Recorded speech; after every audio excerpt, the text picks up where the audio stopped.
when Josh is OT, like he's not gonna show you where he at. He's gonna just show you like a storefront, or he'll show you a statue. And I'm like, this is very, very heavily curated. You don't say the name. Yeah, it's heavily curated. Nah, because I don't. Well, I will say one thing. When I'm out the country, like I'll post in real time. I don't give a fuck. You're not gonna find me. But I tend to not post in real time. So like, but when I was out there, I was just kind of like taking photos, and then just when I got to Wi-Fi or just when I was chilling, I just upload a bunch. The museum you're probably thinking of is the one I went to in Amsterdam. It's called Rijksmuseum Museum or some shit like that. Yeah. People out there, please correct me. You guys know better. Amsterdam is just big on like on artists culture, Dutch culture and all that shit. So like there's like Van Goghs and Rembrandts and then on top of that, it's like all the shit they've stolen from all the other different civilizations that they've conquered. Now when you say steal, because I mean colonization is real. It's like a diamond in there that I was like, oh, this diamond was taken from this this tribe or this this Asian country. But yeah, no, like the museum shit. And then just on top of museums, I was going to like a lot of galleries. Like Copenhagen has a lot of galleries. Right. London has a bunch of galleries. London was actually smooth too, because I keep harping on London just because like it was the last place I visited. But just going out there and seeing the galleries, just like niggas just got like cars and like fucking Futuras Banksy's. And like and just in random spots though. You're like, damn, what the fuck is this small ass gallery? But that's what's always like got me like excited about Europe. Like I've always been apprehensive about Europe, obviously because of the food. Yes, you're right. I'm apprehensive because of the food, but the architecture to me looks dope. Like just the streets being cobblestone. Oh yeah, like that. That's like, just cool. That's dope. If you like cobblestone streets, Amsterdam would probably be your place. Okay. Like I really enjoyed Amsterdam, the canals, the weed. Big. I didn't smoke. I don't smoke. Oh, I forgot. Yeah. Damn. Yeah. I'm sorry, bro. Nah, I was chilling. No, people I was meeting out there was like, damn, you don't smoke no more. I'm like, yeah, bro. Gave it up. They was surprised. It was like, damn. I feel fucked up because like I'm like I should know you don't smoke because I don't smoke and you don't come over here smelling like smoke. Actually, the funny part about it is March 20th when I was away was my 1 year. Yeah, 1 year anniversary of not smoking weed. How does that feel? It was great. Yeah. Yeah. I don't even miss it. Wow.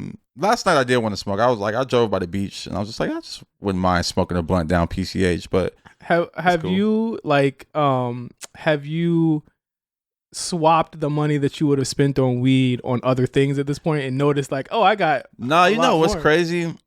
I mean, I'm probably spending on like food, but like I was working with a weed company. True. I have grower friends. Like I really wasn't spending a lot of money on weed. Right. Thankfully, blessed in that way. So I really don't see the difference too much. Okay.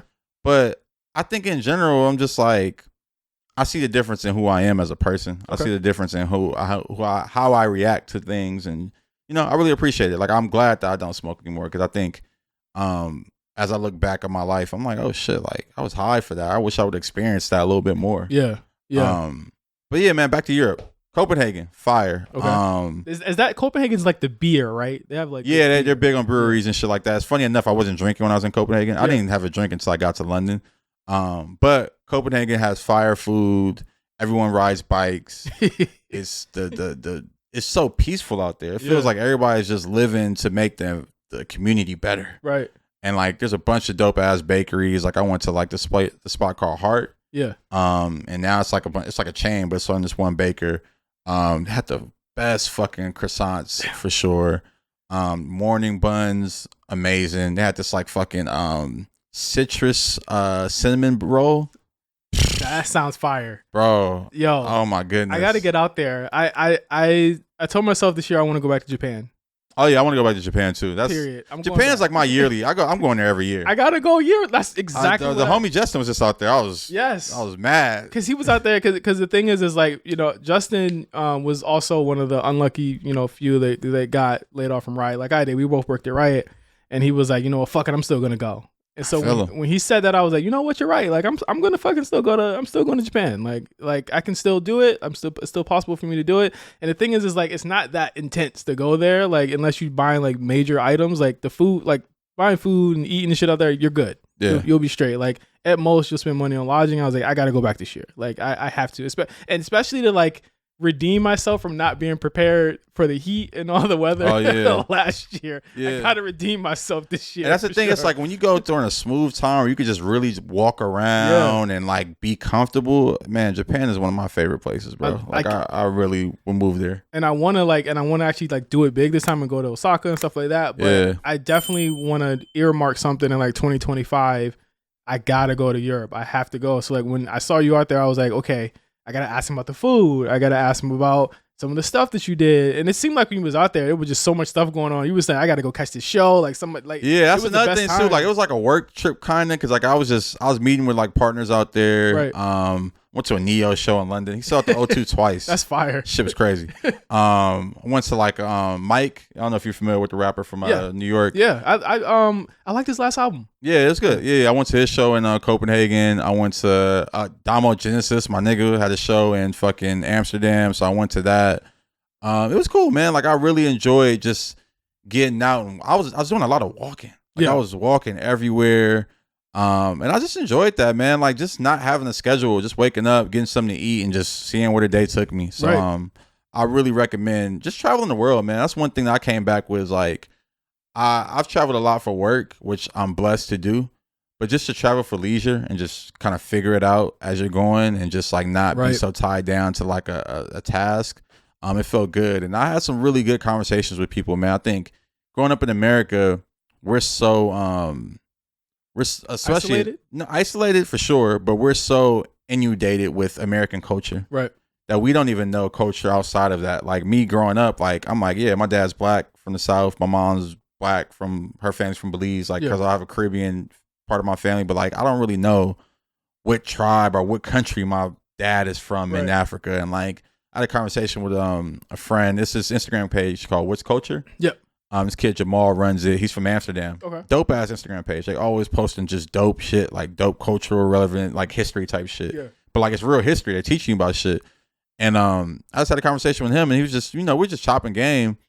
But in that conversation, they were just talking about just like where his family is from in Africa, and his partner, they're telling me where his family's from, Nigeria. And I'm like, I don't know where my family's from.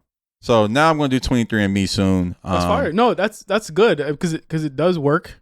You know what I'm saying? And I did. Was it them or another? Was it Ancestry? It's Ancestry is another one. Ancestry kind of traces your roots. That's still kind of here type thing. I was looking at. I didn't know, like, nigga, how much Nigerian am I? How much? I need to know where, like, because I'm definitely trying to hit Africa this year. I think the same way you were kind of scared of food in Europe, I'm kind of scared of the food in Africa. Why? Which is stupid of me. I just never been a big African food fan. Like everybody loves Ethiopian food. I've never really been a fan. I haven't had a lot of it. I've had like some food. Like I've had like Liberian food sometimes, which is good. I mean, a lot of it's just like grilled meats, and I mean, cuisine is cuisine. Yeah, but and then I think they eat with their hands.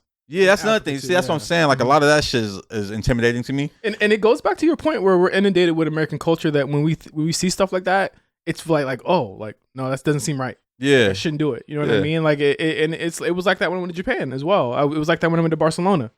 And that's the thing. It's like me trying to be as worldly as possible, like Japan and Europe. I'm like, I want to go to those places, but it's like, I want to go to the homeland. I want to go to Africa. I'm on my Nas shit. So it's a definitely long flight. Yeah, fuck it. I'm going to Africa this year. I'm definitely going back to Japan. And I just encourage everyone out there, just travel, man, see the world, talk to people, talk to strangers. Because if you don't get that culture, it's never too late. Absolutely never to too get late. That. It's never too late to get that. But I think that it's absolutely like, I wish I would have done a lot of this when I was younger too. You know what I'm saying? So I could have had that mindset, that worldly mindset, into my 30s. Yeah. You know what I'm saying? Like I was 35 or 36 when I went to Japan, and I was just like, damn, I wish like 15 years ago I would have got this experience. You know what I'm saying? And that I might have saved my money a little bit more and gone there before, everybody was going there. You know what I mean? And I think that like I want people to have like a worldly mindset earlier, because it's out there, and I feel like a lot of people feel like it's not attainable. Yeah. No, I think that definitely feels like a piece of it, but also I think it's just a little bit of intimidation, and it's like we gotta get over it, man. I think, sometimes I was talking to some friends and like, damn, are we even welcome there? And I'm like, nigga, we welcome wherever we want to go. Like, I had no issues with no people anywhere I went on this trip. There was no type of hostility or racism or anything. It's just like, yo, people were just. But we don't live there though. Yeah, I mean, but what does that even mean? I feel like people's experience when they live there, like every day, was probably from different than somebody who just visited there. Yeah, but I mean, that's the same way as in America.